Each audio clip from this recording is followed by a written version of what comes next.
People usually say, "Oh my God, that was amazing." At the end of the day, you have no control over it. It's entirely in their hands. 15 years ago, went through a sequence of events in my life which was, in a way, quite traumatic. Quite amazing, some of the things that come to you.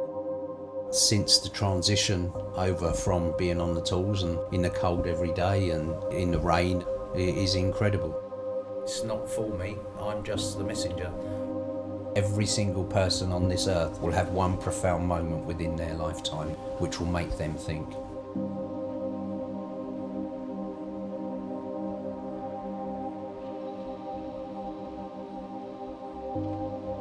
I trust this lot upstairs more than I trust anybody down here. I trust nobody and I believe nothing.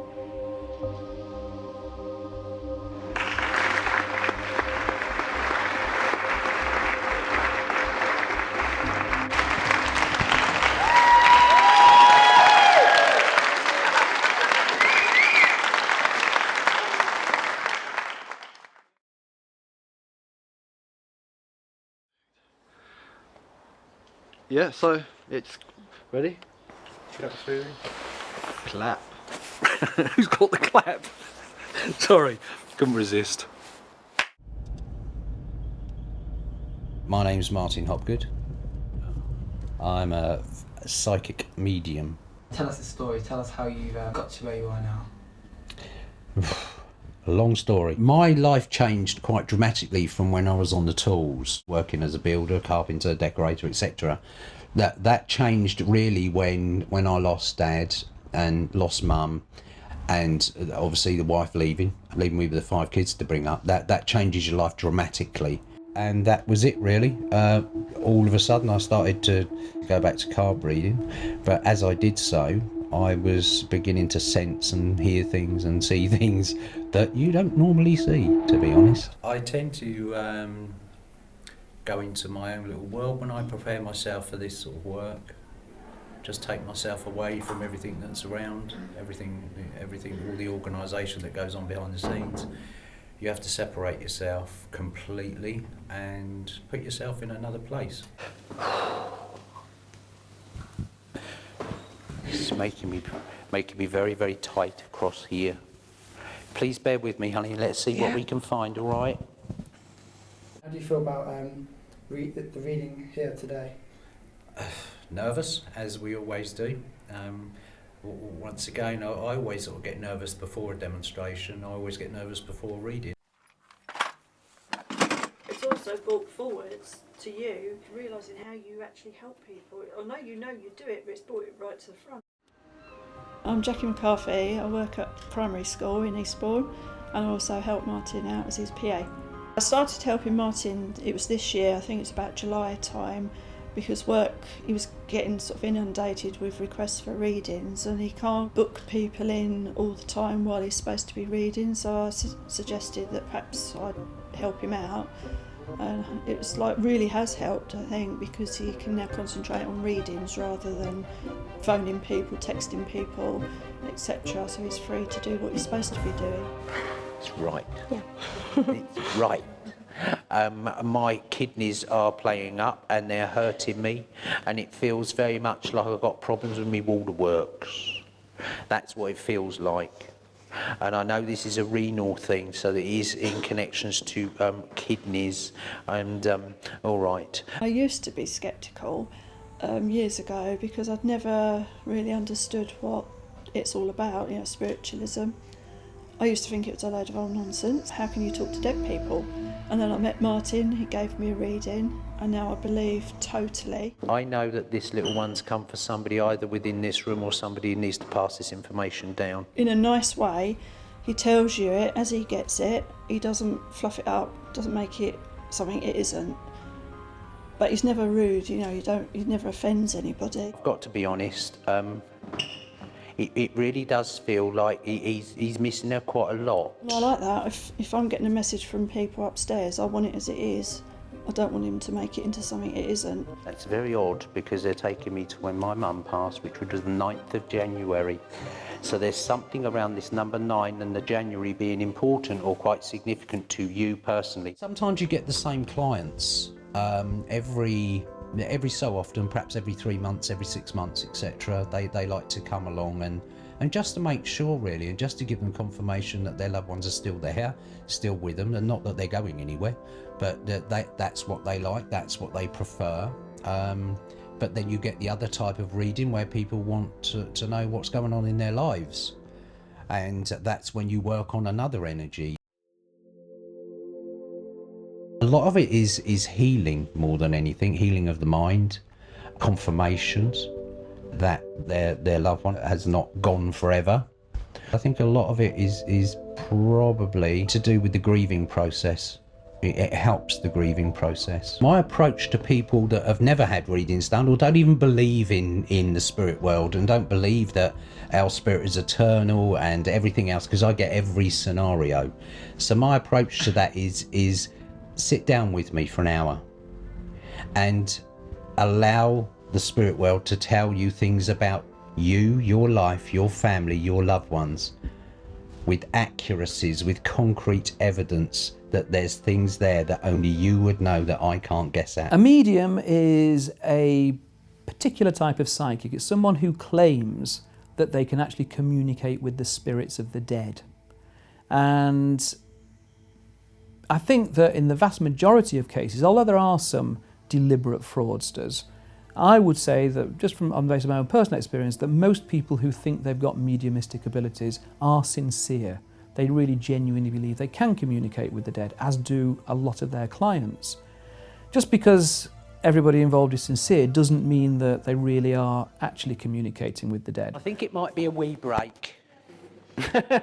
Is that all right? On it, didn't you? I don't know. You were on it. I have no idea what I've told people. If this is your daughter, this one must be a clever one. Is the information... Spot on. Is it validated? Is it Yes. evidential? Yeah, because it's things you wouldn't guess. Her mum was a sceptic until she heard a couple of things that the little girl had said. That's yeah. why. Yeah. That's why you needed that piece of information. There was another lady at the side and she was crying because everything you said was hitting a nerve. But she was quite upset. I made sure she was all right. Was she all right? Yeah, she was fine. Don't, she was you fine. don't want to upset them, do you? No, but she was happy crying, not sad crying. Okay. Okay, this is my studio. Welcome to my studio. This is where I do my work. This is where I read for my clients. It's very peaceful, very well set up for my clients to feel comfortable. I prefer to work here. It's a lot more peaceful. I can get my head in a different place and work quite comfortably within this area.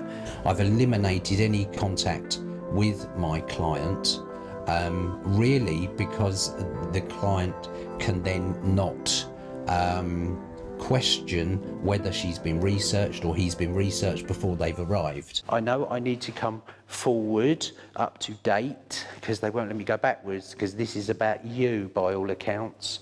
I know there is a very significant change within your life in April. It's a very different scenario doing demonstration work and doing private sittings.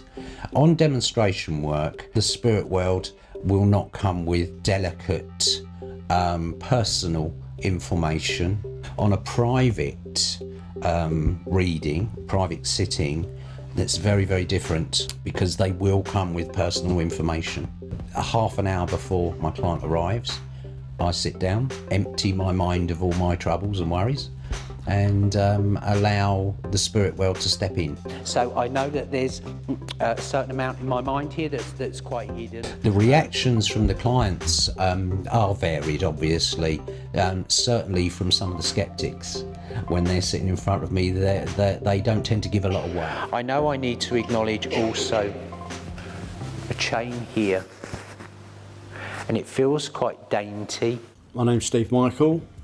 I was sceptical because I just didn't believe. My beliefs were then that when you pass away, you pass away. No spirits, no nothing. I just said, Martin, it's rubbish. I don't believe, full stop. You'll never convince me. And as I'm talking to him, he looked me in the eyes and he said to me, "Who's Elias?" I said, "Elias?" I said, "I don't know anybody called Elias." And he said to me, "I might not have the pronunciation correct." I said, "Martin, the only one that I know you're anywhere close was my uncle Elias, which is on the Greek side of me." And he said to me, "Yes, it's your uncle, and he died of a heart attack." I said, "No, Martin, you're wrong. He died of cancer." I phoned my younger brother up, who lives in North London, and Martin was 100% correct. I was wrong with the illness my uncle died, but Martin knew. I'm now a believer, in a big way.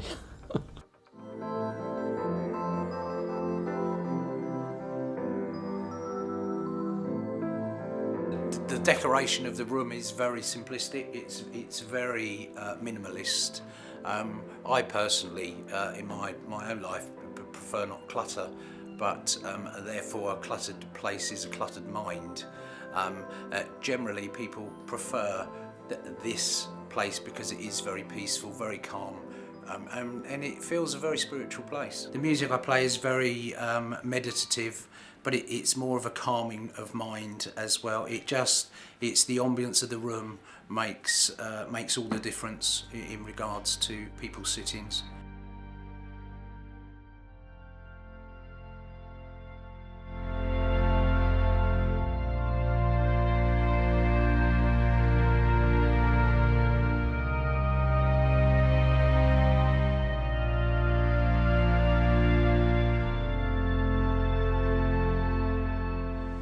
I usually go to walk by myself, just to stay grounded really. This is quite a nice place for me, Hampden Park. This is where I was brought up really, and I know this place very well, holds a lot of memories for me, not just from my childhood but through my whole family's childhood as well. And this is where I come really just to get my own space, a little bit of time, and reflect really on my readings, reflect on my life, and hopefully get answers. What type of answers? Well, this work takes a lot out of you, not so much physically but mentally. So there's a certain element where you have to get your own life in order, and these are the times really where I like to come and just relax and try and find answers to where my life's going really. It's very difficult to separate your work from this because this is constant. This is in your mind constantly every day, so it is very difficult to separate the two, to be honest. When I'm out walking, one thing that does sort of always cross my mind are memories of my parents. They've been gone probably 15 years now, but it really only feels like yesterday. My mum and my dad provided the best that they could for us, and we never went without. We come from a very grounded family.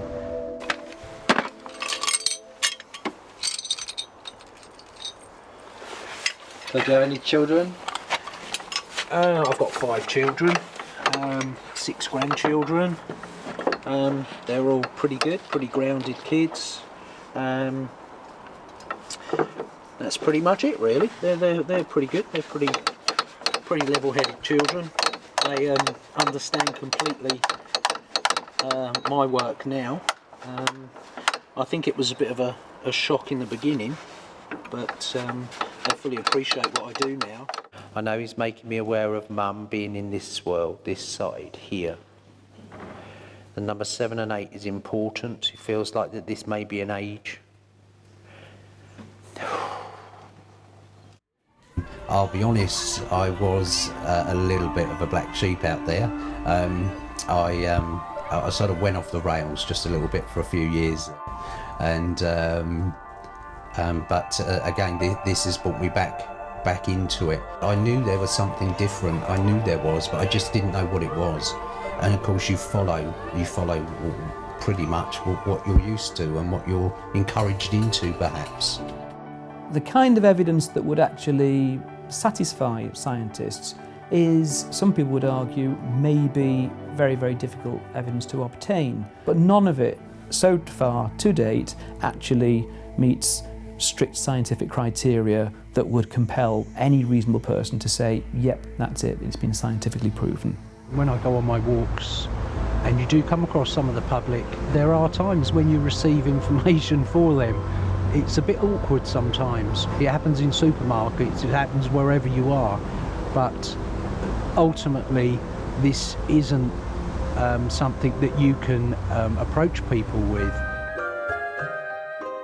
My experience at the Arthur Findlay College was something that I wasn't really prepared for, if I'm honest. Once being introduced to the tutors and understanding why you was there, it became hand in glove, and it feels very much like a spiritual home. He's given me a seniority of 89. The Arthur Findlay College didn't really go into that depth of how to deliver your messages, that they just put you in a place and take you on a like a meditative place. When you're at the college, they take you into meditations, teach you how to get there, teach you how to get back. Why is he putting a child's scooter in my mind? As soon as I close my eyes, you can feel the presence of the spirit world stepping close. They tend to bring you bodily feelings, sensations. I get cold on one side for certain individuals, I get hot on another.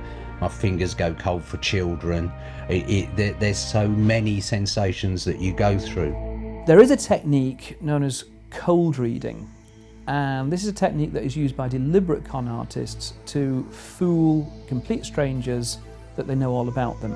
Have I turned any skeptics? I would say probably most. A lot of the time, a cold reader will give out statements which are kind of fairly general and open to interpretation. And number 15 are quite important too.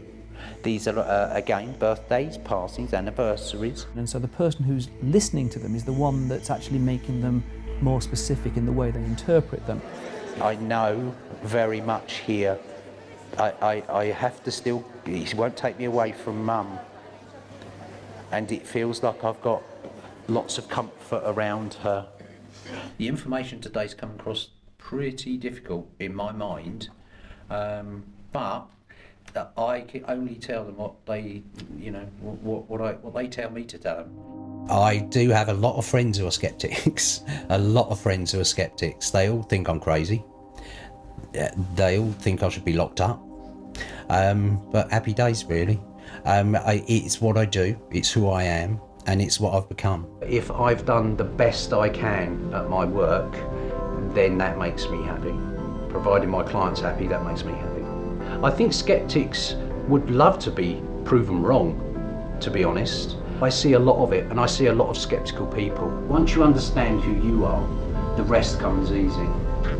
It's a very old adage, but you have to love yourself before you love somebody else. And it's not about love of the aesthetic of what you see, it's about the love of what's inside you, the person that you really are. Not your persona, not your ego, it's the person that you really are. And once you understand who you are, the rest is easy. Thank you very much for working with me. Thank you. Thank you.